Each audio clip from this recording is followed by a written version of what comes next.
What's up, everybody? My thought today goes to the famous rollback in the round pen. I've seen many people do it various ways, but it's something that I do a lot, and I like everything else that involves me working with my horses. I make an art out of it. There's nothing that I enjoy more to watch my horse lope in the round pen, just with a steady forward motion and pushing himself forward, and then when I just make one step to the right and change my whip hand, that they just bury that butt in the ground and then roll back and then land nicely on the correct lead again in a good position, and there's nothing that I enjoy more than to watch this happen. What I don't like, though, is I don't like the horse just really rushing into that rollback, like throwing all four into the ground and then busting out of there on the wrong lead behind and bucking and kicking. And so I'll work it until they execute that maneuver perfectly.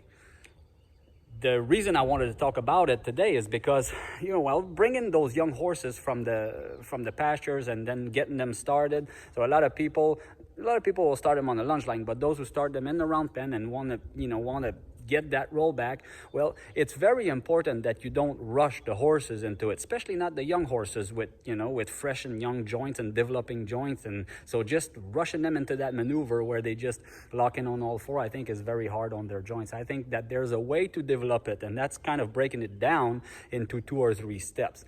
So my suggestion there and how I do it is, when I again, a little bit like encourage them to stop, like I explained in the prior video, is when they're loping. So at the beginning, I will wait till they by themselves break to a trot, try to encourage them to break down to a trot. And then when they're trotting, then I'll step in front of them. But at this point, I'm not putting any pressure. I'm just blocking the way. And then when they figure out that I want them to stop, and then I'm going to ask them to turn around the other way, but I like them to do it towards the fence, so they learn to sit on their hocks and lift their shoulders and really, do it out of there in a good, nice motion. Well, I'm gonna wait until they figure that out, and once they figure that out and their head is already, by the middle or a little bit past the round pen wall, that's when I'll kiss them forward and encourage them forward and develop it from that. So sort of in a 2 or 3 step way. So they're loping or trotting or whatever, and then I block their way, and then once they've stopped and